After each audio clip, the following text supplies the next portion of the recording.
যেই মাটির উপরে দাঁড়িয়ে কোরআনের বিরুদ্ধে ষড়যন্ত্র করো, এই মাটি তোমাকে লানত করতেছে। যেই আকাশের নিচে দাঁড়িয়ে এই কোরআনের বিরোধিতা করো, সেই আকাশ তোমার জন্য পাথরের বৃষ্টি তৈরি করে রেখেছে। অতীতের সমস্ত জাতিগুলোকে আল্লাহ রাব্বুল আলামিন আমাদের এই তারেক মনোয়ার সাহেবের ভালোবাসতাম, পছন্দ করতাম। এই তারেক মনোয়ারের জন্য একটা বিশাল প্রজন্ম উন্মাদ হয়েছিল। আল্লামা সাঈদীর পরবর্তী সময় যখন সাঈদী সাহেবকে গ্রেপ্তার করা হইল, সাঈদী সাহেবের শূন্যতায় মানুষ ভাবছিল মনে হয় এই তারেক মনোয়ারই তার বিকল্প হিসেবে।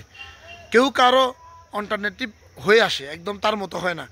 কিন্তু সবাই ধারণা করছিল যে সাঈদী সাহেবের পরের মাঠে একদম আধ্যাত্মিক একদম গুরু হিসেবে যার কথা দিলে আসর করব, তারেক মনোয়ার মনে এরকম হইব। যত বয়স বাড়বে তত প্রাজ্ঞ হবে, যত বয়স বাড়বে অভিজ্ঞতা বাড়বে, তত সাঈদী সাহেবের মতো হয়তো তরুণ বয়সে তরুণ আলোচনা, জ্ঞান গম্ভীর আলোচনা আছে, কিন্তু ওই যে ভার, ওই যে অলি লেভেল শ্রদ্ধার জায়গা, ওগুলো আস্তে আস্তে তৈরি হবো। কিন্তু ওইলে উল্টা, যত দিন বাড়লো তারেক মনোয়ার তার জায়গা থেকে ফিসাইতে কন্ডে চলে গেল। সে 1990 চলে গেল। সে যে 1990-এর কথা বলে, সে আসলে 1990-এ জাদরুল আলেম ছিল। এই সামান্য বক্তব্য দেখালাম এই জন্য, তার এই বক্তব্যগুলো তথ্য নির্ভর বক্তব্য, উচ্চারণের স্মার্টনেস, মাঝে মাঝে ইংরেজি বলা, মানে বর্তমান আজহারিরে যেটা দেখেন, তার গলা, তার সুর, তার স্টাইলকে কপি করি অনেকেই জনপ্রিয়। তার ভিতরে সর্বোচ্চ জনপ্রিয় মিজানুর রহমান আজহারি। এখনকার প্রজন্মের অনেকে তারেক মনোয়াররা যারা ট্রল করে, তারা মিজানুর রহমান আজহারিকে ভালোবাসে, এরকম অনেকেই আছে। তারা যে আসলে মিজানুর রহমান আজহারি যে তারেক মনোয়ার পুরোপুরি কপি, তারা কইতে পারত না। কপি ভার্সন কোনোদিন মূল ভার্সনের উপরে আজ্ঞা না, কিন্তু তারেক মনোয়ারের বেলা হয়েছে ভিন্ন। মিজানুর রহমান আজহারিরা কঠিন জনপ্রিয় হয়েছেন, এটা অনেক বাড়ি গেছে বিষয় এটা না। তারেক মনোয়ার নিজের জায়গা থেকে বাড়তে পারে নাই, বরং পিছাইছে। নাহলে আরও অনেক বেশি জনপ্রিয়তা তারেক মনোয়ারের থাকতো।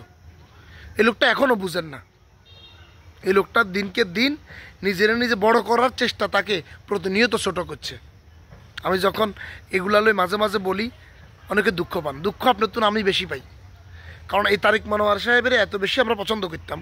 তার কিনা ক্যাসেট, তার গানের ক্যাসেট তোমারই জন্য মন কাঁদে, প্রত্যেক দিন লাগাই শুনতাম সিডির ভিতরে, ঘরেতে টেলিভিশনে লাগাই গান শুনতাম।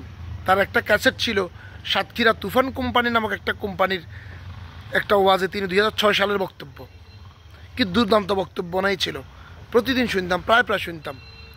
কিন্তু এই তারেক মনোয়ার প্রতিনিয়ত নিজের স্থলন ঘটাইছে। আমি এই হনু সেই হনে বুঝাইতে যাই, মূলত তিনি যেটা, সেটা থেকে তিনি সরিয়ে এসছে। বিনয়ের পরিবর্তে অহংকার তাকে ধ্বংস করে দিছে। অহংকার বোধ, কোথাও যাইলে গাল ভেটকে আমি তো এটা ছিলাম, আমি তো এটা গালি ইচ্ছে করে নিজে শেষ করে দিছে। নিজের চোখে জীবদ্দশায় জনপ্রিয়তার দিক দিয়ে, সম্মানের দিক দিয়ে এত বড় পতন আমি আর কারো দেখি না তারেক মনোয়ারের মতো। তার জন্য দুঃখ হয়। এখনও পর্যন্ত তারা ঠিক করা যান না। তার ওয়াজে এখন মানুষ কিছু আসে আগের পরিচিতির কারণে বা কিছু, কিন্তু ট্রল চলতেছে। তার প্রতি যে শ্রদ্ধাবোধ মানুষের, যে আগ্রহ, কিচ্ছু নাই, নিজেরা হারাই ফেলছে। অথচ আজকের আজহারি সাহেব একদম টুপি। আজহারি সাহেব প্রথম মাঠে, আজহারি সাহেব নিজেই বলে যে তারেক মনোয়ার একদিন মাহফিলে আসে নাই, দ্বিতীয় দিন তাদের এলাকায়। তখন কে জানে বললো, আচ্ছা কালকে মাগরিবের পরে যে কথা বললো, তারা নিয়ে আসো তারেক মনোয়ারের কণ্ঠ।